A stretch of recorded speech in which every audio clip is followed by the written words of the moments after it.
Hello and welcome to Let's Be Nerds, episode number 7.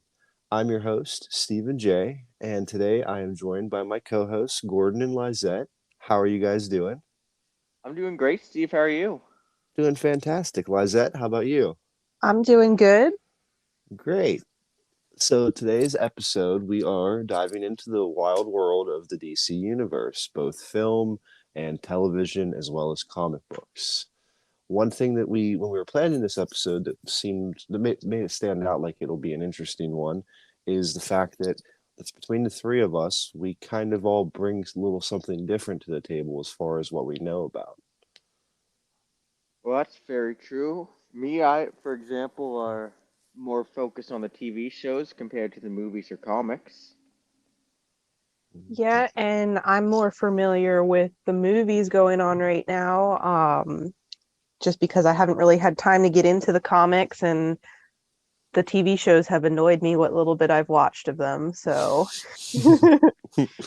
And I am the OG comic book fan from the '90s and the animated TV shows from the '90s, and yeah, got some questions about the TV shows from the WB, and definitely have a lot of questions about some of these movies they're releasing. So I think it'll be an interesting discussion.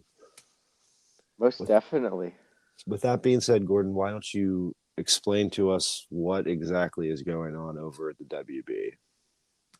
Well, that's a loaded question right there. What isn't going on right now at the WB? They have a lot of movies planned to come out, a lot of TV shows that are either continuing or ending, some of which have already ended, some of which have been ruined by more cartoonish versions of themselves. And of course, I'm speaking of Teen Titans, which is probably one of the best places to start in one of the biggest downgrades in my opinion, the DC universe from what beautiful show we used to have to what kids get to witness nowadays as No, I don't wait. I don't even know what to call it. No, wait. Are we talking about the animated Teen Titans, then the Teen Titans Go, or are we talking about the live action Teen Titans? The Teen Titans Go animated series, Oh yeah. which is the more the only proper way to say it is dumbed down version of the older animated Teen Titans series. now Yeah. I have something to say with this, just because I'm probably gonna get some angry responses when I say this. I did not watch the original Teen Titans series. I still haven't. I didn't really watch too much of Teen Titans Go either, but I did watch what was it, Teen Titans Go to the movies? Hmm. Oh, yeah, I know what you. Yeah. I That's an like interest. I liked it. I mean, it was fun. When I went to see it, I went to see it more as just a fun, cute movie, not as I wasn't going to see it as a DC fan looking for anything particular, if that makes sense. Absolutely. That does. It wasn't bad. It just wasn't good either, in my opinion. I See, I didn't get the full way through it. I don't Uh, know much about it. Was it? now, Um, one quick note for you, and I don't think they've done anything with this since then, but I believe I don't know if it was a post-credit scene. Something they did at the end of it was the old style animation from the original series. They made it like shoot, it's been so long since I've watched it. It was something like the old animation style, the old characters were trying to break through the newer animation and say, "Hey guys, we think we found a way back to you." And everybody was speculating that they were going to bring the old TV show back, but I don't think anything's come of that since then. From what I I understand, they did a movie. Okay. I could be wrong, but I'm honestly not sure. I haven't followed it that deep as much as I like the Teen Titans series. I kind of fell off with the Teen Titans Go all that because it kind of just it turned some really solid and great characters into just garbage, I guess is one of the words that could be used. Like it's just okay. So they try to because make it too relatable to kids like younger than younger than me, for example, as the youngest one here, to try to relate to them when everything was fine as it was. let me give you a brief synopsis of what I believe happened, Lizette, since you're a little bit unfamiliar with this series. So Okay. the initial Teen Titans animated series, I want to say it ran for a total of 5 seasons, and it premiered like 2002 or 2003, and it focused on Robin, Beast Boy, Raven, Cyborg, and Starfire as the 5 lead characters. Mm-hmm. And how they ran the show is each season it was kind of like one of the characters had the story arc. Like, for example, the first season was like Robin and this recurring villain throughout the rest of the show. What did they called him just by Slade because they don't think they used the term Deathstroke, but that was his actual comic book name. Yeah. Okay. So it focused on the power dynamic between the two of them. And then like the second season moved on to another character.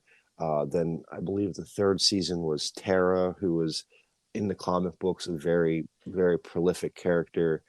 Um, in the fourth season, they focused on Raven, and she is actually the daughter of a villain named Trigon, who is very like very much satanic like and devil like.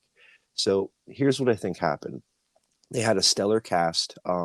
Tara Strong, Scott Menville, Carrie Payton, Greg Sipes, and Hayden Walsh, phenomenal voice actors.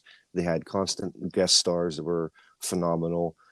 I think the problem was is they were balancing the fun and like the silly episodes with some of the more serious episodes. But when they did the Raven story in season 4, um, it, it's such a powerful story arc from the comic books that it was amazing to watch it come to life in animation. But I think that they kind of, how do I want to say, they sold their fate right there because I think they became less commercial. And they came back for a season 5. They were originally, I believe, going to come back for a season 6, and then that fell through. And I think the reason why, and why you see shows like Teen Titans Go with the cutesy popsy animation style and the fun, silly episodes, is they realized they had a large viewership with this show, but they didn't like essentially the dark themes and the dark nature of actually following the comic books. So they rebranded it in the 6th season. I guess I shouldn't say 6th season. They basically rebooted the show to sell more toys, make it more commercial, make it more kid friendly, and stay away from the traditional elements that original show had that made it so beautiful. That Yeah. makes sense. Yeah. Makes sense from the studio standpoint, for sure. The irony of it all, though, is I'm pretty sure their ratings for Teen Titans Go is not what it was for the actual series. I could be wrong, but I don't think it's like they had lightning in a bottle and then they tried to redo it, and I don't think it really worked out for them. And it blew up in their face, kind of. I could be wrong. I'm not a studio exec. I don't know what they're really making, but I just don't I'm think it's as good. actually to Google that now because now you got me curious. I do know that they kept I think it was a contract thing. I'm pretty sure the entire original cast returned for Teen Titans Go. And when you said about like the original animation style breaking through, I think I've seen a poster. I've not seen it personally, but I saw a poster where it was like the 2 versions of Robin and the 2 versions of like Starfire from the different animation styles, and they're like kind of flying towards each other, looking like Mm-hmm. they're fighting. So I'm pretty sure they did or are doing a movie where it's both. Okay. That would be dope to see. Yeah, it's definitely like kind of meta in a way if they do. Actually, what I was trying is actually brought up. What is this? I found something interesting too. We might be talking about the same thing. In 2019, they released Teen Yep. Titans Go versus Teen Titans. Yeah, Yep. that's what I actually just accidentally pulled up when I was looking for a rating. So, Yeah, okay, I have it up in front of me as well. Yeah, that's the poster I was kind of thinking of. It looks like they're all fighting, right? yeah, so Yeah. that looks like maybe they were building to in that post-credit scene that I'm thinking of. Yeah, that would make sense. What I haven't seen this yet. I'll have to Yeah.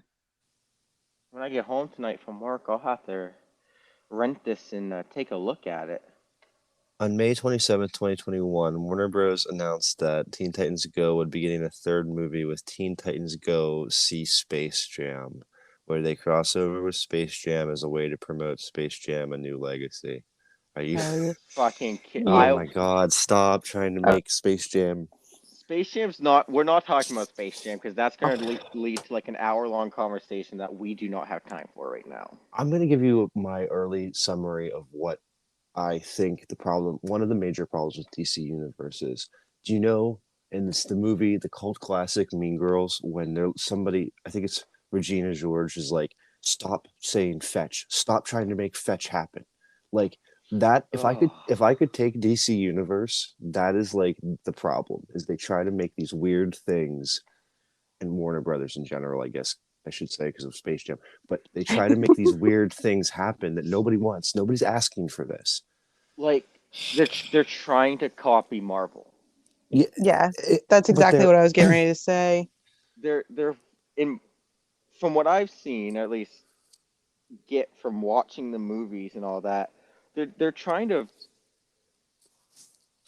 to copy Marvel and outshine them when if they were to just stick to their own style and their comics kind of like Marvel did, they would be so much bigger than Marvel ever could be, in my opinion, well, because the amount of just raw material there is for DC. and I feel like they're trying to be that stereotypical like quirky, I'm not like other girls type of persona, because they just don't own the fact that yes, they want to be Marvel. They have to be like, oh no, we're doing our own thing, and like we have blood and gore, and we have this, and we have the F word, and we're different, and we're unique, and we're spicy. It's like you just need to do one thing, stick to it, and do it well. Don't try to like pretend that you're something you're not, that you're like noir and you're artsy and you like I don't, do you get what I'm saying? It's like they can't just admit it. They have to like try to put their own spin on it, and it makes everything very disjointed. I Yeah, because fully agree with you. yeah, something that I noticed too, especially when like they started really started trying to put movies out and you could tell that they were trying to compete with Marvel. It seemed like they were trying to compete with them and then surpass them without putting in all the years that has Mm-hmm. been put into Marvel, because Marvel has been, I don't necessarily want to call it a slow build, but it kind of was. They when they first started doing their movies, they did one or two that could have been standalone in case they flopped. Like they weren't counting on the plan was to build this big universe, but if it didn't happen, they could have stopped at any point in those first couple movies and it would have been okay. Yeah. And And with they that, built, yeah, they built up sorry, to a, no, you're okay. They built up to Avengers. They put the time in. They got everybody over a couple years to get to Mhm. know these characters. And then DC comes in and you had just a couple, you had Man of Steel, and then you had Batman versus Superman, and then they just dropped Justice League. I Yeah. think the first Wonder Woman movie might have come out first. Yes, it did. It yeah, came out first and then Justice League. But there wasn't enough time for you to get to know most of the characters or like them in the movie setting. Yeah. And So that sorry again. go on. That exactly what I wanted to say, and also add that they threw in their Justice League movie Cyborg and the Flash, which we have never like they have never done any work with yet. They haven't had their own shows or movies or anything introducing them, Hmm. letting us letting us get to know them and their backstory. They just kind of threw it in there, hoping that they're big enough characters that we're going to recognize them. Which, of course, we are. They're two very prominent characters in DC, but they can't just throw them into a movie, especially when there's the CW app putting out TV shows like The Flash, and everyone's so used to seeing that guy as the Flash to just then, without any new backstory, bring in a completely new actor to play the guy in the movie. And Yeah, that and oh, go on. I was gonna say, and that brings me back to my point of it being disjointed. Just pick something and do it well. Like with Marvel, the only TV show that they actually acknowledged was the Agents of Shield. The whole like Netflix, like Daredevil stuff, they licensed that to Netflix to do those shows, and had no intention of bringing the characters in at that particular time to cause what you're describing with like the Flash being on CW, but then Ezra Miller is on your screen playing like Playing what I don't in even the know. worst, I'm not like even going to finish that sentence. you don't have to. I'll finish it for you. If I don't know if either of you've seen The Flash, the TV show, or not, No. but when I watch The Flash, his running seems organic. It's what I would expect to see if I were to see a speedster run by me and be able to Yeah. perceive how fast he's running, compared Yep. to Ezra Miller fucking throwing his hands behind his head with Oh each my step god. he takes, his legs going outstretched back like a fucking ballerina. And I don't understand. I don't understand why they thought that looked good. I don't know how that made it past the fucking sorry for all the swears. Made it past the idea board to look good. It doesn't. You It know, just made me hate him more. I had never thought to compare that. I have seen a couple episodes of the Flash TV show. Um, Again, I didn't really get into it mostly because I didn't watch it from the beginning. I think I came in the middle of like season one because I walked in on my and I was just like, oh, you know what? Nah, I'll come back.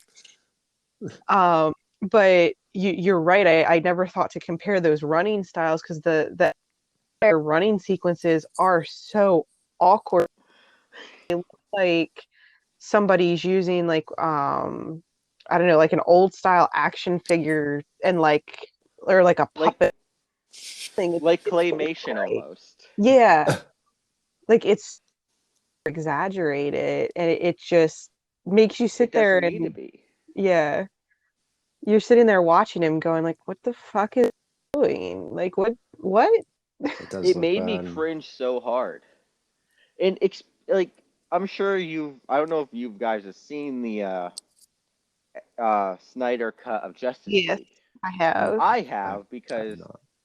it was honestly so I love the DC universe as much as Marvel. So I was really interested to sit down for 4 hours and waste my time watching that movie. Which after watching it, definitely a waste of time, but they definitely cut out some of the best parts, which sucks. Yeah, But well, we're probably going to get into a little bit more in-depth discussion of this in a minute, but I felt like the original or the theatrical, I suppose it should be called, cut of Justice League. I watched that once in theaters and I had to convince my cousins, like I didn't want to sit there and watch it. I was so angry within the first like 20 minutes, if not a shorter period of time that I took with me were sitting there next to me going, we want to leave, Lizett. We want to get up. We don't want to finish watching this. And I was like, I paid for your tickets. You're going to sit your butts in those seats and we're going to watch the train wreck from start to finish because I paid for it. I don't you, in, care how you guys need to experience some form of childhood trauma to grow into strong adults. and the worst part is with the Snyder cut of the Justice League, everyone was like, the one scene that kept getting pointed out was Ezra Miller, aka the Flash, breaking through a piece of glass with his finger. Like, Yeah. everyone's making such a big deal that that was like the biggest scene in the movie. When, to be honest, I don't think I saw that in the entirety of the Snyder cut. I don't. I think that was just a teaser scene. I don't even think that was No, in the Snyder cut. it was in there. It was okay. Then I It just probably fell was. asleep while watching it and didn't realize it.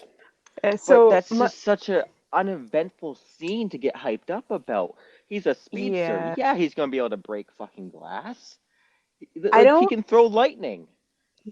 I don't know if they were getting hyped up about it so much because the whole thing was I don't know. Hold on. Let me think about how I want to discuss this. The whole thing was done in slow-mo, obviously, so that you could see everything that was going on. The Hmm. cuts of it were odd because you went from I think he was at like a doggy daycare type place or something when he saw a car accident happen outside That's right. and he went out to save somebody, but like the cuts kept going back and forth between what he was doing to what in the crash, the one who caused the crash, who I believe, if I'm remembering this correctly, if I'm not, somebody please comment or one of you guys correct me. The driver who caused the crash was eating like a hamburger or something, and one of the sesame seeds off the bun, they were focusing, like some of the cuts were to that sesame seed falling in the truck. Yeah, But yeah, I and then think you're right about that. it would cut back to what Flash was doing, and then it would cut back to falling, and it was just like, okay, this is I interesting. I think I know what they wanted to do with that, which, if this might sound stupid, I think they were trying to show us like how fast he was going, so to Yeah, speak, like try to give us a scale of the time when that is probably the worst possible way they could have done it.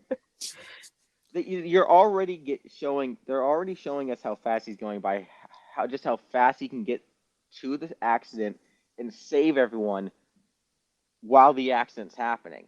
There's yeah, no need to focus on any external factor other than the fact that he can run fast. We don't need an explanation. We don't need to see it. We are all very well aware about how fast he can run from the comics and TV shows. Can I go on a rant on how I think they should have done this whole series? And Please. this is coming from a comic book standpoint. Um, I understand that maybe they did not want to do the build up that Marvel did, and maybe they wanted to jump in faster and make themselves quirky, like, oh, we can do it in 2 or 3 films or whatever and have it all established. There was a comic arc in the 90s called The Death of Superman. Obviously, and this is terrible because I'm not really good with the movies. Correct me if I'm wrong. Superman versus Batman, Superman dies. That's where we pick up a Justice League, correct? yes, Yes. Okay. Here's the thing. They could have easily covered the death of Superman in the first movie and had it be a flashback sequence of Superman and Batman and Wonder Woman and Lois Lane interacting, because that is the three of the superheroes of the trinity of DC, so to speak.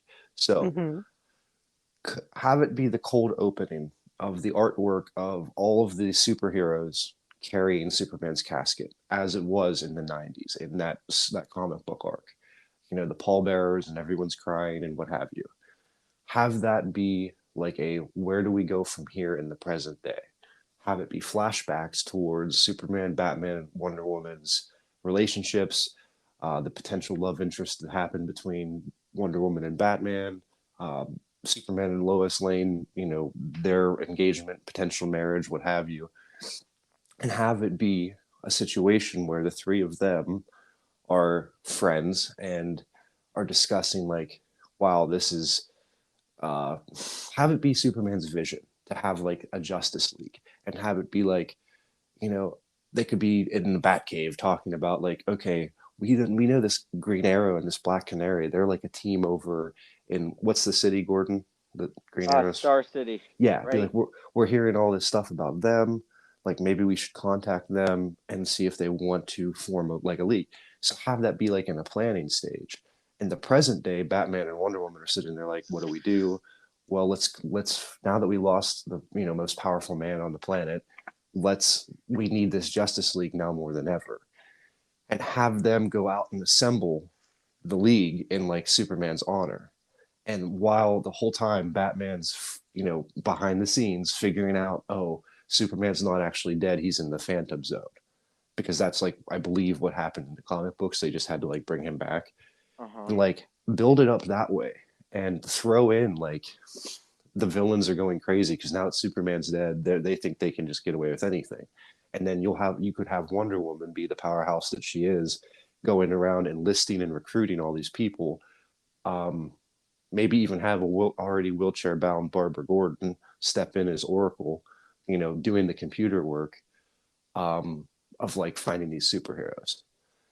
That's Um, how this could have been done, and they could have done this in like one or two movies, and had the entire DC universe established. And by movie two, they're in the Watchtower satellite in space, taking shift work, watching the world.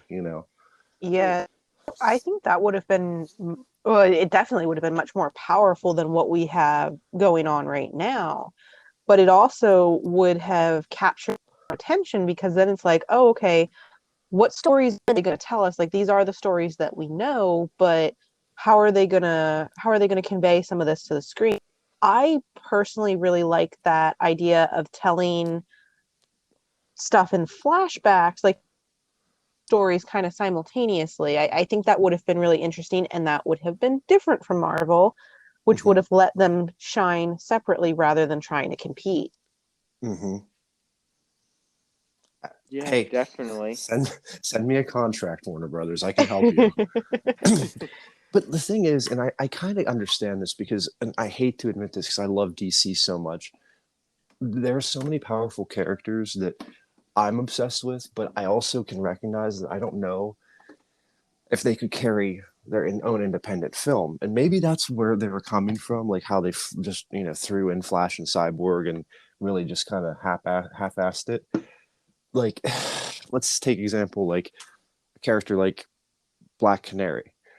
She was much better when she's on an ensemble because she stands out that way, but she doesn't have to be the Center of dynamic. attention. Yeah, like she's not a Black Widow. You know what I mean? Yeah, exactly. So I kind of understand where they were like nervous about that. So there's workarounds where you could give her a subplot with Green Arrow, and like they're apprehensive to join the Justice League because they're doing their own thing. Well, ironically, right after they reject Wonder Woman's offer, a villain comes along that they're like, oh crap, we actually need backup. Like you could, I don't know. It just frustrates me. Well, I'm. You brought up Superman in a Phantom verse Phantom, and all that fun stuff. Phantom Zone, yes. Phantom Zone, thank you. And for some reason, it reminded me of a couple pages of a comic I found while scrolling through the interwebs, and it was whenever Superman took up the mantle of Atlas, which I believe is his name, who in I think it's Greek mythology, quite literally like holds the world up. Yes. Mhm. And so in this comic, Superman takes his place to give him the day off to go to for Atlas to go see his daughter's wedding. And throughout the entirety of the comic, we see flashes to um, his city where with the Flash, Wonder Woman, Batman, every other superhero that is the main member of the Justice League at the time, helping take over Superman's roles to protect his city, which they very easily could have used that dynamic in the movie Yeah, if you followed that at all. kind of. It's I, a I think I get what you're saying. Yeah. they could have very easily left Superman dead for a little longer and let the other superheroes pick up the slack. They also could have introduced the Flash and Cyborg that way as to not make it seem forced, but almost as if it's necessary for them to come out and have their own movie, even if it's a joint movie together. Mm-hmm. Is kind of what I was kind of thinking there. Yeah.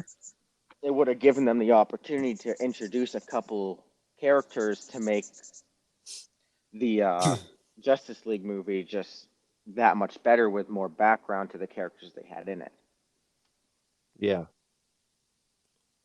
I'm gonna suggest. Sorry, I don't mean. I'm kind of distracted because I have one more plot point that I think could have been done. Excuse me, that could have been done for these movies that would have totally set them apart from Marvel. And I don't mean to sidebar you on this one, Gordon, but I had to do a quick fact check. So in 2002, wait, let me double check that. 2005, this really famous writer artist Alex Ross did this limited series run called Justice. And when I say it's like one of my favorite runs of a comic book, I am not exaggerating. Um, I was up at the comic store every Saturday on the nose to try to get these books. Um, so in this series, what happens is, so if you remember the really old Super Friends show, they Yeah. did they did a few seasons where it was them versus the Legion of Doom, which was all the villains. Well, in Justice, and correct me in the comments if I get any of this wrong, because it's been a while since I've read it. Um, so the main players of the Legion of Doom serve as like the arch nemesis of the Justice League members, and the villains begin to start having a collective recurring dream about the world ending due to a nuclear fallout or some sort of global devastation that it actually brings the world to an end. And the comic book opens and you see like all the heroes dying, and you're like, what the hell's going on? But like you realize later on that you're witnessing the dream that these guys are all, the villains are all sharing. Well, for once, instead of all coming together just to beat the Justice League for the sake of beating them, they actually take a different standpoint, and they're like, as much as they're villains, they don't want the world to end or to be destroyed. And then it becomes a discussion where like the Justice League is overconfident, overpowered, whatever you want to call it. And so the villains begin to shift the narrative, like Poison Ivy and I'm trying to think, like Poison Ivy and I think Toyman and a few other villains set out, and they like they solve a lot of like the world's problems using their abilities. And like I believe there's a scene where like Toyman is like building medical equipment in Africa for like children that were like devastated and badly injured. And so they shift the narrative on themselves where they're no longer looked at as these like horrible people. And then public perception of the Justice League changes to a negative one, because now the villains are like the ones that are actually using their powers in a more, not just a protective role, they're actually making a difference. And the comic just kind of goes on from there. It's an interesting take on this the villain versus hero dichotomy. And I don't want to spoil like, and I don't really remember all the details, but it's definitely a series worth checking out. And if DC really wanted to be unique, taking something like that and having that be how you introduce your universe would be totally something different. It It's just Yeah. definitely would be. anyway. I'll get off my You rants now. Sorry. Especially a way to introduce villains, which so far, to the best of my knowledge, has been no other than introducing them through the heroes, no way of introducing the villains on their own Mm-hmm. and showing just how powerful most of the villains are Mm-hmm. and how much the heroes have to like level up, so to speak, in some cases to battle said villains. Mm-hmm. And it would be an interesting experience for the audience, because if I remember how it plays out, I believe Brainiac or Gorilla Grodd was like implanting, or maybe there was another villain in their ranks, I believe, that was implanting this dream into all their heads and was actually manipulating them. And like that villain is truly like a villain. And I believe they all kind of come together in the end to take that one down, like the heroes and the villains. I could be wrong about that, but I just think that like that's a storytelling moment that once if you were to do something like that, then the sky's the limit as far as the spin-offs and the different people like I don't know. I just think that DC consistently drops the ball and it frustrates me and they need to just give me a contract to write them a script.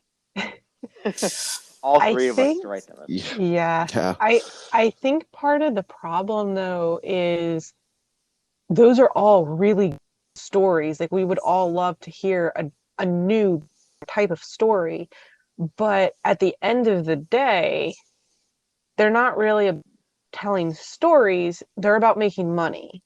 Mm-hmm. And they don't really it's horrible because we have so many good stories that can teach things or just like they're impactful and they don't want them because they don't see a clear way to monetize them, not realizing that if you tell good stories and it's things that people are really unique that really moved me, you're going to sell more merchandise because of that. Because Mm-hmm. people are like, oh, we want to wear the t-shirts, we want the posters up on our walls, we want collectibles, we want this, we want that. Versus, well, this is a safe formula. Look at how much money Marvel's making by making their kind of good time serious movies. So we're going to go with that formula because it's working for them and it's making them tons of money, even Mm-hmm. though that's not really what DC stories are originally. No. Yeah, no, I personally just want to see Disney envelop the DC universe so that we can just put, I believe it's what, John Favreau as the director for all future DC movies and TV shows, so that we actually get decent movies and TV shows, because he's a god among men when it comes to writing, casting, writing scripts and all that fun stuff, because he's single-handedly one of the most, I believe, single-handedly responsible for most of the Marvel universe being the way it is. Are you talking about John Favreau? Yeah, Okay. Okay.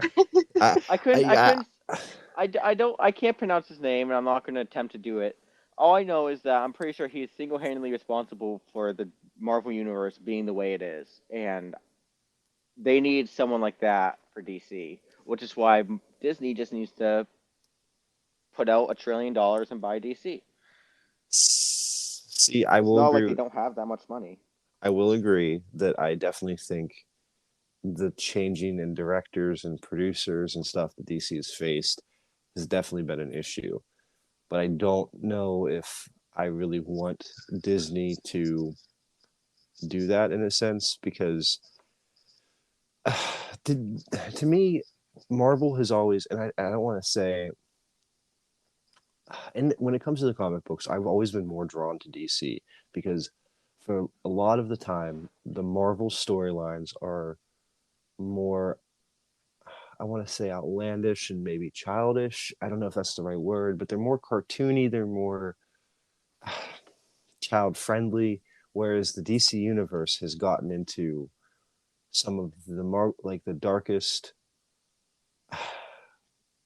I think I storylines. I think I know what you're trying to say because like I'm not familiar enough with the comics to read on that, but I think I get, at least from working at the bookstore and like checking out the covers and kind of the synopsis on the back of a lot of the graphic novels.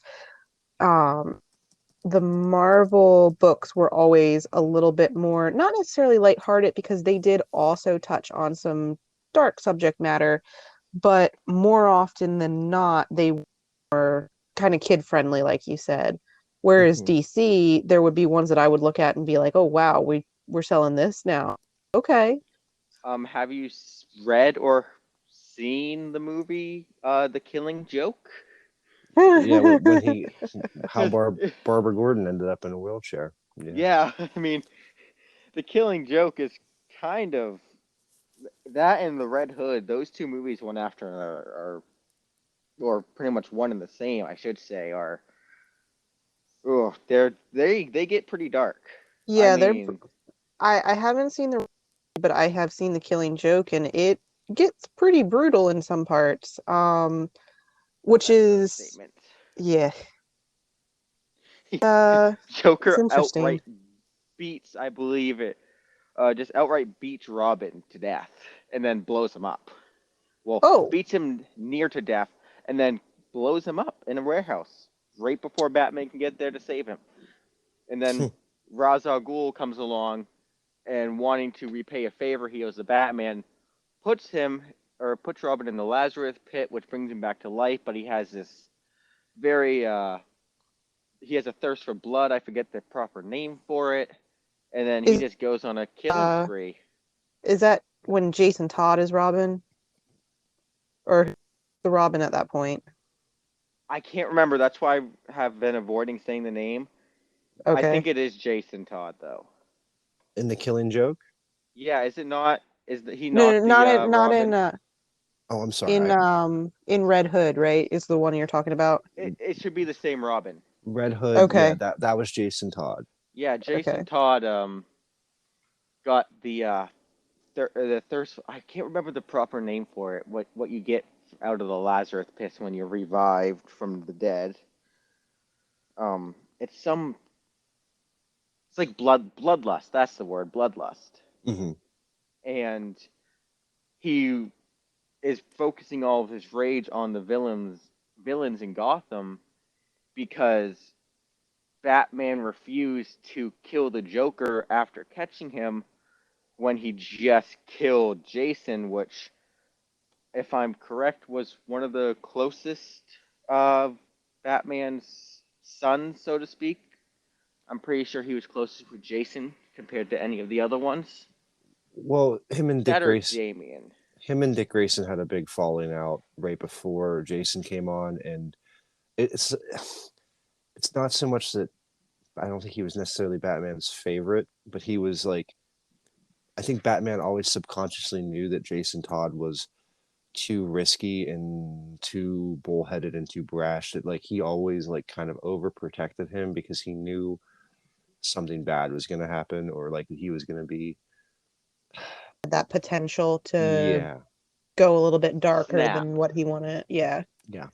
And did you know that that actually was voted on by the fans of the comic books when that was actually like back in the day when that was running in the series? They had people like I don't know how, but like, I guess by mail because obviously like you couldn't wasn't the internet at the time, but like they actually asked the audience whether Jason should live or die, and the audience voted for him to die.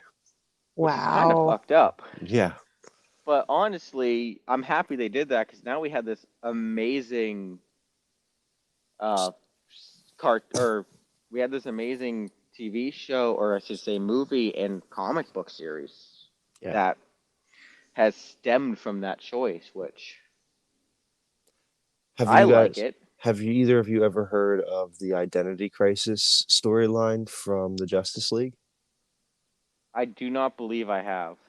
It is Feel like I've heard a little bit about it, but it's more I'm married to somebody who loves the DC universe. Like Batman is both my husband and my father-in-law is one of their favorite characters, so I get told about it all the time.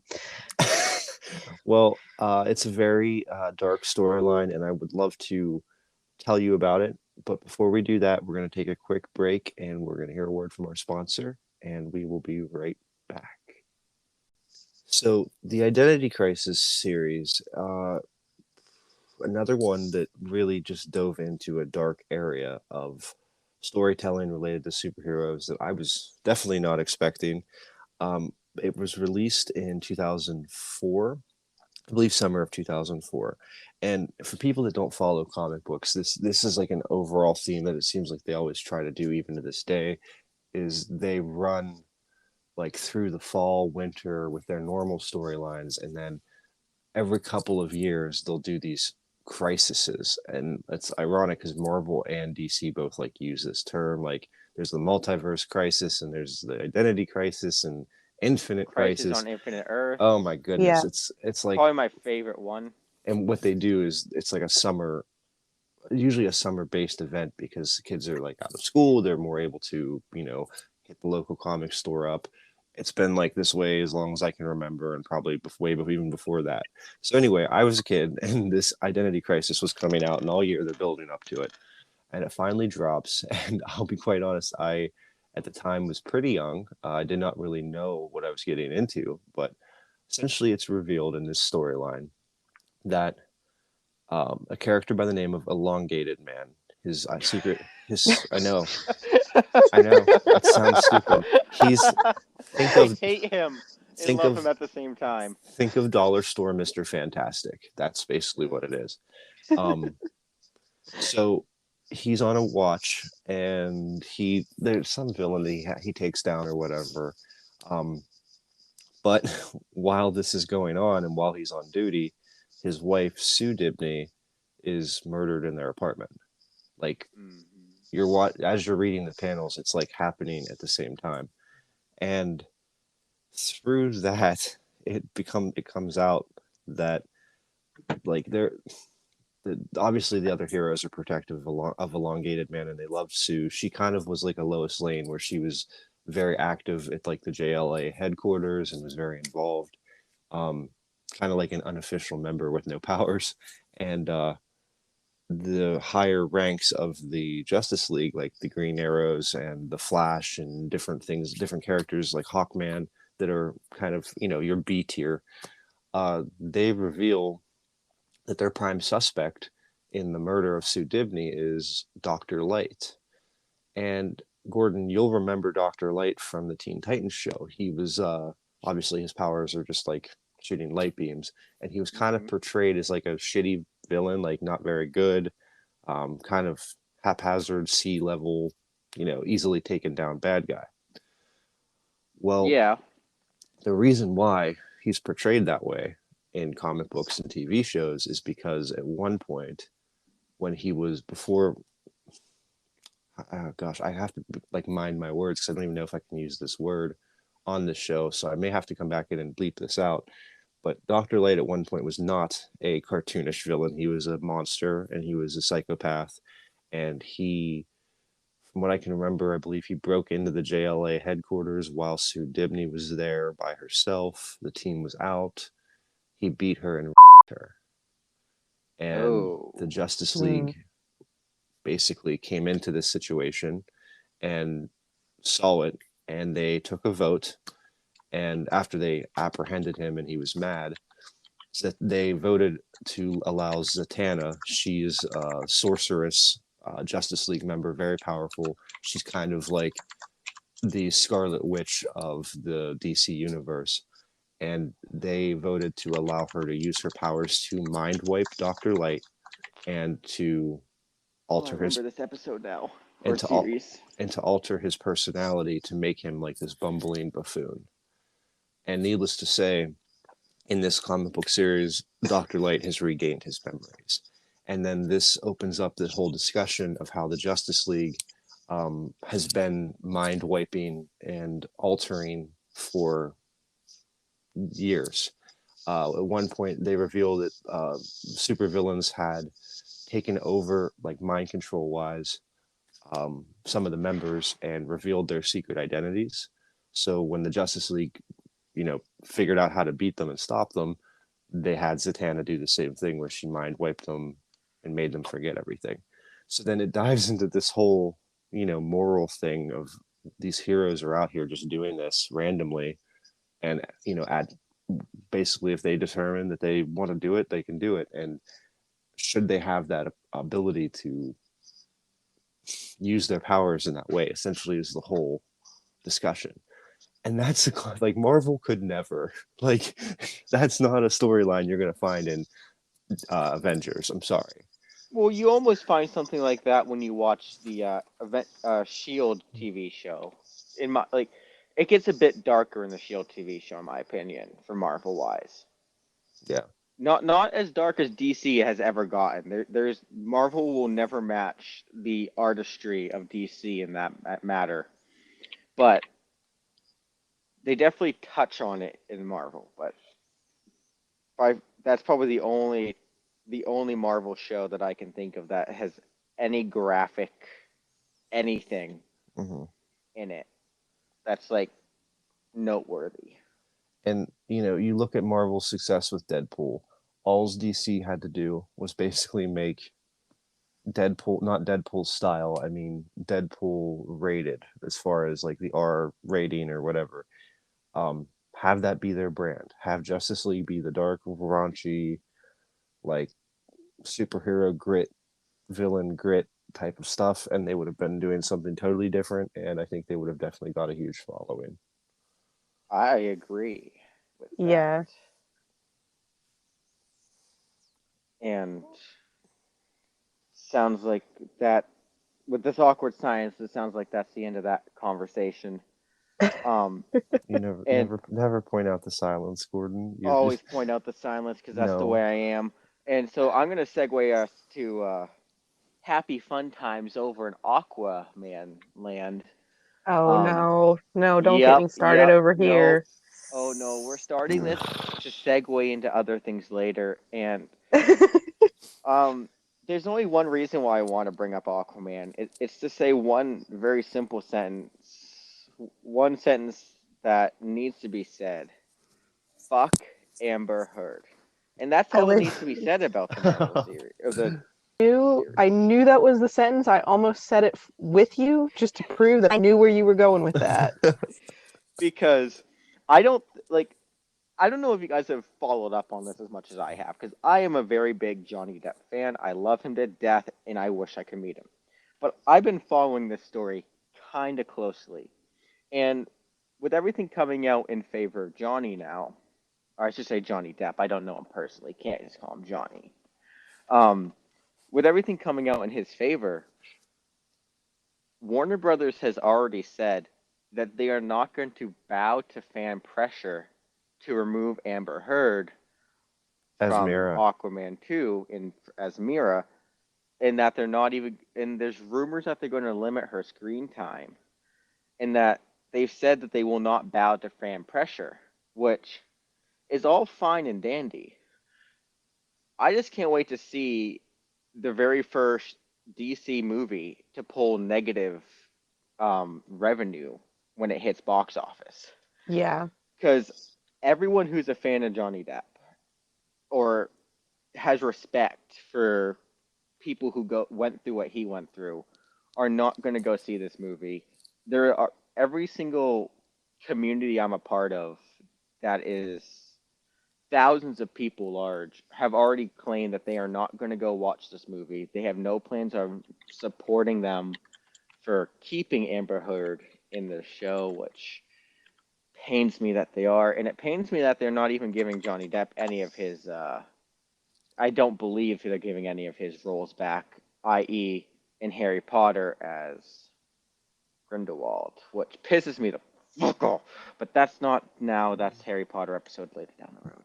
But my thing is this isn't even, and I mean, I've been following it somewhat. No, I don't think quite as closely as you have, maybe Gordon. But this shouldn't just be about being a fan of Johnny Depp. This is should be more so a discussion of anybody who doesn't support psychological and physical domestic abuse. Yeah, You know what I mean? Like I've heard the Yes. exactly. tapes. Like she's a crazy bitch, and like thank God he was smart enough to record some of this stuff. And again, it goes deeper than that because by her doing this and having all these false accusations, that's only problematic for actual victims, and he is the victim. Like, mm, So It's such a rabbit hole. I just did a real quick Google search because I wanted some numbers on this. My sister and I signed one of the petitions. I think there might be multiple ones floating around to have her Hundreds. removed. The one on change.org right now, the one that I pulled up, has over 1,100,000 signatures on it. can you drop a link in the Discord so I can sign it? Yeah. Okay, thank you. And now, subsequently, you can go look at giving Johnny Depp all of his roles back, and there's just like so many people who wish he, like, I know people that aren't even going to go um and watch the new Fantastic Beasts movies because they took out Johnny Depp. I'm cool with that. Yeah, I am too. I definitely will not be doing it. I mean, it's upsetting, but Yeah. wow. So DC really just doesn't give a shit, is what it looks like. Or at least Exact. brothers, yeah. Yeah. Warner Brother does Yeah. not give a single fuck. Ugh. I totally forgot about that connection until you said that. And, I mean, I knew about the case, but I totally forgot about her playing Mira because she was Yeah. forgettable in the part. Well, and that's something I was about to say. If we just remove the controversy, but just to remove the controversy for conversation's sake for a second, she's a shit actress on top of it. Mhm. She sucked in that role. Do you know Like who they before, should? Do you know who they should get? Because Mira was, I believe, in the comic books, a little bit older than Aquaman and a little bit more like regal and powerful. They need to get Connie Britton from season 1 of American Horror Story, that beautiful redhead. Get her in there and have her do the part. I'm telling you, it'd be 10 times better. I'm not familiar with her, but I have seen a fan edit where someone took Amelia Clark. Yes, And, yes, that's her name. Oh, Yes. from Lord of the Rings, or God, or Game for, of Thrones. yeah, Yes. and like they posted it on Facebook like it was happening, and I got so freaking excited because everybody in the comments is going, "Oh my God, the Cal and Khaleesi are going to be back together," and blah blah blah. And then I clicked on it and I read it, and I was like, "Fuck, it's a fan edit." Like I got excited. I'm like, I'm gonna get to go and actually watch Aquaman 2. No. But like, I fuck that. yeah. So I mean, like they have options. They have people, and Amelia Clark is a much better actress. They have better chemistry together. In my opinion.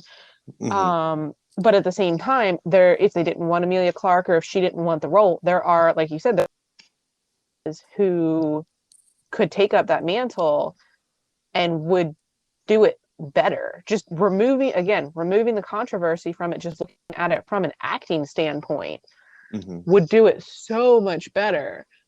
And then they would actually get to make some money off their movie. And they need that actress to be a strong, dynamic person because there's so many storylines where Atlantis will get it. It is Atlantis, right? Yes, Yes. I think so. Where Aquaman will be with Justice League, Aqualad will be with the Teen Titans, Aquagirl will be probably with Titans West or East or whatever, and Mira is the one down there holding off any attack and defending the kingdom. So like, they need somebody that's memorable and a dynamic actress, not an abuser, alleged abuser. I think it's Is it still confirmed now. alleged? I don't know. I don't think it's alleged anymore. I'm pretty sure it's confirmed because Johnny Depp has been winning his last couple of court cases in his favor. So I'm pretty sure if it's alleged, it's very loosely and more leaning towards Proven. Proven, yes. Okay. Just wanted to cover our ass, but yeah. Yeah. My husband and I were actually talking about this yesterday, I think it was yesterday or the day before, and just about how this is still going on and how, like you said, Warner Bros. Is keeping her on, but they've taken him off movies even though the story's flipped now. No, this is the decision we made. Whereas if it was the other way around. Well, if it was the other way around, but also just about any other studio probably would have jumped on whatever, like, yes, bow to fans are who pay your bills. So you to some degree you bow to fan pressure. Absolutely. You don't people need to know they're being heard. If they're going to vote with their wallet if they don't. You know what I mean? Like the Sonic movie, for example. Oh, People yeah. voiced their opinions on how shitty the character design was, and what did they do? They delayed the movie and went back and redesigned the entire character. Yeah. Which honestly was awesome. Fans finally felt that a movie production company was listening to them and taking their opinion into account, which is a great feeling. Yeah. And let's be honest, like after the pandemic, like these studios are losing money left and right. Like now's not a time to dig your heels in, and you know. I can say one thing on Johnny Depp's behalf, since we're still on this topic, is Oh, are you his even though spokesman? yeah, I am.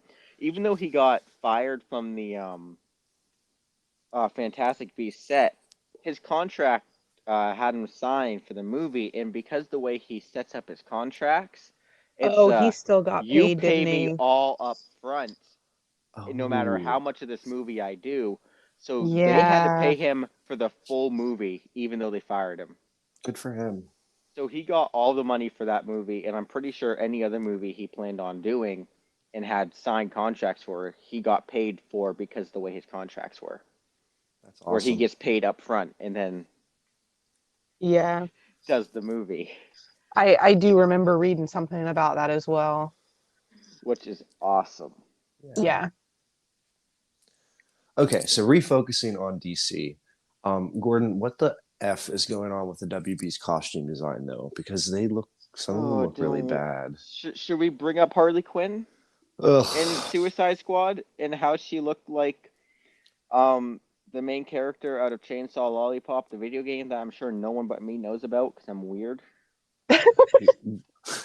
Well, can confirm that, yes, but um, so you're saying they ripped off her costume design? I think it's not a rip off because in the video game she was wearing a skirt and all that, but the color scheme's the same, but it's a very common color scheme. All I'm saying that they made her very Holy slutty and crap. disgusting. She Did you does just look look it like up? that character. Yes, I did. Drop it in the Discord so I can put it on up for people Yeah, that are yeah, yeah. watching. I got you. Um, ugh. Yeah, let's dive into this character real quick because this is something that's like very dear to me. Are you able?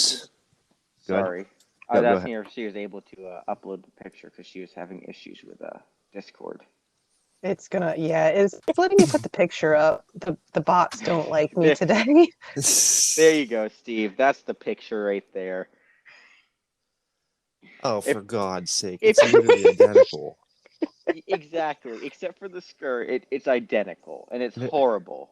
And those are those that video leg game is warmers? actually Is yes. she wearing like is this Debbie Gibson from the 80s? What the fuck is going If on? you can, if you have a way of playing this video game, I recommend anyone go and play Chainsaw Lollipop or watch. I believe it's Jacksepticeye play it because it's in a hilarious series of battling zombies as this character.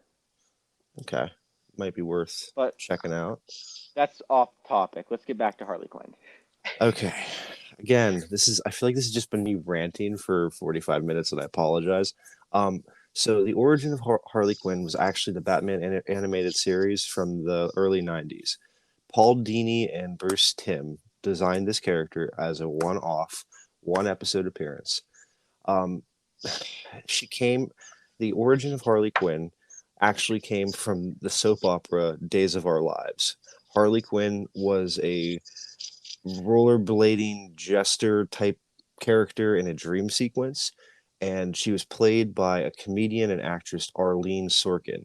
Dini was friends with Arlene, and so he based the character like around her personality and around her looks. Like when she came into the studio to voice the part, she basically spoke in her normal Brooklyn accent, and it was originally designed that she was just going to be in one episode.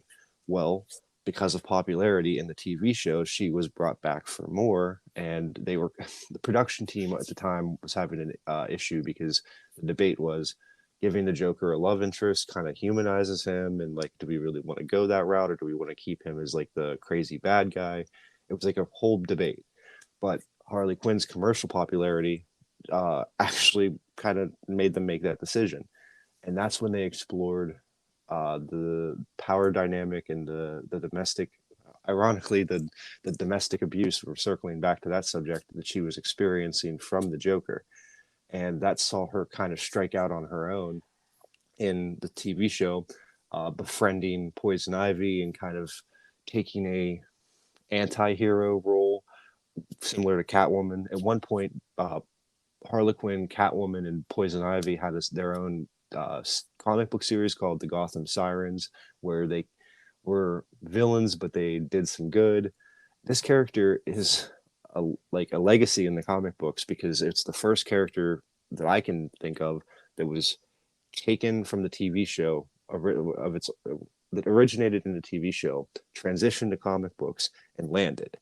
And I want to say it was quite a few years before, like, she appeared in this TV show, and then she wasn't. That was like 1992 that she was introduced, and she didn't make it to the comic books till 1999. And so, needless to say, what frustrates me about this is the character is iconic, and they took it to the point with these films where they they saw the commercial success that she had in the 90s that was organic, and they tried to make it a cash cow, and they altered her. They played off of her personality, and they played off of her sexuality, and it's frustrating in a sense because that's never really like who she was. She was, you almost sympathized with her for the, like, because she was originally, the Joker's therapist in Arkham Asylum, and she fell in love with him, and that's a whole like Stockholm syndrome type of situation. And the story is incredibly powerful. And now you see this representation of her that like almost makes light of the psychological abuse and the domestic abuse, and then they try to push her on you in such a way. For 3 Halloweens, every basic white girl in anywhere has been dressing up in this slutty costume and totally missing the whole point of the character. And it's frustrating, it's exhausting, and I don't like it. And I'm sure we can all agree that the red and black costume design was a much, in my opinion, my favorite costume for Harley Quinn. Yeah. Like, they nailed it, and they didn't have to change it. And there's symbolism in that because, like, the jester is often an archetype of like the fool and the one that's just only around for entertainment and then is disposable. And that was kind of what, although she was madly in love with the Joker, he would constantly, if things were going bad, he'd make his escape and leave her behind. It was a love lost situation where he never cared about her the way she cared about him. And that power dynamic and watching her and reading her overcome that and kind of come to that realization and come into her own is an incredible story to tell. And they just missed the mark with the comic books. Like, I don't know how they don't capture the gravitas of the situation. They just throw her in skimpy clothes and kind of make fun of mental health and make her like this quirky, I'm gonna bash her skull in, and like it just Yeah, I don't know. coming from someone who was vaguely familiar with her backstory and the character development, but didn't know about it that much. You're making me want to go do a lot more research into the original characterization of her, because I like her character in the movies, but it is very just kind of goofy. I like Margot Robbie. I think that's how you say her name. Like I enjoy her as an actress. I enjoy her in the part, but you sitting here telling me that there's so much more depth to this character is making me a lot more interested in her history in the. That's probably something I'll be doing. Not I'll be doing my work, Of course, but None of us work at work. it's just, and it's one of those things where, and I agree. Like when I first saw her in the first Suicide Squad, it wasn't as I wasn't as enraged as I feel about it now. But like going back and like I never got made it through Birds of Prey, because Birds of Prey, again, them using that title for what they developed is absolutely reprehensible, because the origin of Birds of Prey, we talked about the Killing Joke. Barbara Gordon gets shot by the Joker, put in a wheelchair. She feels powerless. Her whole world has crumbled. She puts her mind and her intelligence into becoming the Oracle and basically being the behind the scenes superhero that had all the information, all the details. And then she assembles this powerful female squad of the Huntress and Black Canary, and then several other, like Vixen was in it for a while, and like other females have rotated in and out. And that's Barbara Gordon's story. That's her legacy when in the time period where she was one of the first disabled superheroes. That's her. That's not Harley Quinn. Oh, And Hmm. so when I saw that, and I trust me, they announced the film, I'm thinking this is going to be the redemption arc. Like what I anticipated them doing is coming into the film, having Barbara Gordon already wheelchair bound and having the Birds of Prey established, having Harley Quinn come in contact with them, and then doing the character development of, wow, the Joker treats me like crap. Here's a badass squad of females that are doing some good. And, maybe she doesn't totally become a hero, plays up that anti-villain or anti-hero aspect and like works alongside them. But no, they just took the name and shit all over it and forced more Margot Robbie commercial bullshit down our throat. And it's like they pretend to be about female empowerment without actually being about female empowerment. I don't know. yeah. That changes my viewpoint of it because I did not know that about the origin of Birds of Prey. I went into that again because DC is not 100 when it comes to the comics and the origin stories. I went into it as just, let's see what kind of hot mess is going to be today. Yeah. And Drew and I, he and I both really enjoyed it. We're like, this is improving on the quality of movies we've been getting out of DC recently, but knowing that they removed that core character changes my viewpoint on it a bit because that you're removing not only a core character in a very powerful story from the origin of that team, you're removing some representation, which is something that I know a lot of studios claiming to work on being more inclusive in their representation of all of the different groups of disabled or um, Underrepresented peoples. under yes, yeah, that's the term I was looking for. Thank you. Um, and that's something that, not to switch so abruptly, I'm sorry for doing No, this, but no, this I is like where something you're that I did want to mention, um, as that representation part of it. So it's not something that I ever really considered how impactful it could be until I watched the movie. going. So for me personally, like I had watched the Marvel movies, I had seen female characters on screen, superheroes, and that's all well and good. When it came time first Wonder Woman movie, aside from the fact that she's my favorite superhero, that's who my mom raised me and my sister watching the Linda Carter TV show. Mm-hmm. And we were very much like, she had us just loving Wonder Woman from the time that we were little. And it gives me that special, that's something that I shared with my mom. Um, Not only that, but going in, watching that was the first female superhero movie where I was able to look at that character and be like, oh my God, I can see myself to some degree represented on screen because it wasn't just a purely white actress. Gal Gadot is Israeli, I believe. Mm-hmm. Mm-hmm. So, I mean, not the same as me, but having that little bit more color in the skin tone, Mm-hmm. it was impactful. There were points in that movie where I was almost moved to tears. Now, I'm not saying that movie does not have its problems because I have been accused of swearing that it's the best movie ever and ignoring any issues that it might have. But for me personally, that movie has a lot of meaning, a lot of different layers of meaning. And that was the first time began to understand why representation in movies and TV shows is truly that important. Mm-hmm. It had never been something that I had heard before then. So It's funny because I mean it wasn't superhero related, but I remember watching a show and feeling that feeling of finally having on a character on the screen that like looked or sounded or whatever, and it was like, oh, so this is what everybody means when they talk about having that character that it resonates with you and it's like you feel represented on a screen. It's a yeah, powerful feeling.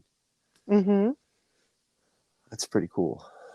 Yeah, so switching back to Birds of Prey a little bit, the fact that they took that opportunity away from a group of people Yeah. to see some representation of themselves on screen is a really big deal. How And many like, how many little wheelchair bound girls out there don't know that Barbara Gordon for most of the 90s and early 2000s was holding the DC universe together by a computer screen? You know what I mean? Like, exactly, like how key she was to all of the heroes that you're used to seeing. Like, she was, from what I'm understanding of you saying, she was basically their backbone mm-hmm. behind the scenes, but still she was, like you said, she was what was holding it together, and that is a representation that should not go unshown. I agree completely. And So do I. it's not a forced representation. It happened organically in the comic books. So Yeah, right now we're in this culture where we talked about this in a previous episode. They're forcing all of this faux representation, and they're ignoring. I think this goes back to my Storm rant. They're they're they're pushing, they're changing characters and they're pushing different agendas, but they're ignoring actual source material that if they just included, they would accomplish their mission, and fans would be happy because they're getting fan service. And it's just frustrating. It's yeah. It will always be frustrating. until they Some companies never do the right thing. until they let us write the next few movies, we're gonna we're We'll not fix gonna be happy. we could fix it all. Like, give it 3 movies. I think we could turn this around. Right? That's all I need. At least get it started.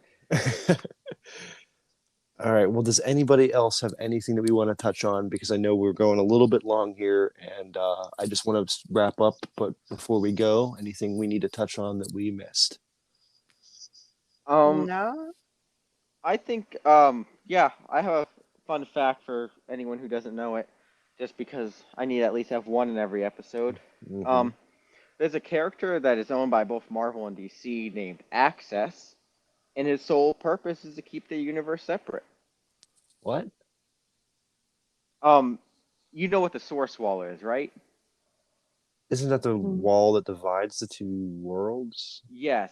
Okay. Access's job is to make sure no one crosses that wall on either side. So he is owned by both Marvel and DC to be used as necessary to keep anyone who ventures that far away, so to speak. I did Or not know from, that. like, say they somehow make a portal in the Marvel universe to go to the DC universe, Access would show up and tell them to stop their shit or suffer his wrath, so to speak. That's pretty cool. I didn't know about that. Oh, that's yeah. I have a photo of him. I'm gonna drop it into the Discord so we can use it in the video. That is that's pretty cool. Hmm. Yeah, I did not many people know about that. I have a lot of fun facts about the superheroes, but that can be for a future episode as it's getting to that time to Yeah. wrap up. Well, I'd be curious to just we should maybe like see a little bit more about Access and see like I would really like to do a DC versus Marvel universe where we like put like characters versus characters and see who would win in a fight, and maybe that would be a good time to kind of touch on like Axis and how he's appeared um, throughout the different series. Yeah. Well, I agree. It'd also be a good time just to nonchalantly just talk about weird things we know about the characters in either universe. Yeah. Just have a more casual kind of conversation. All right. Well, with that being said, folks, I want to thank you both for being here for another great episode. For those of you listening, thank you for being here. Please leave us a like, leave us a comment, leave us a rate and a review. Anything we can receive will benefit the show and our development going forward. We are trying to build a community here. Please consider joining our Discord server. It'll be linked down below. It's a good place for us to all get together and discuss different topics and different episodes. If you'd like to support the show, We also have a Patreon set up with some behind the scenes exclusive content for you to view. And again, we thank Anchor for making this episode possible. Without them, we could not do this. And with that being said, let's be nerds. We'll be back next week for another episode. And we want to thank you again. And we'll see you then.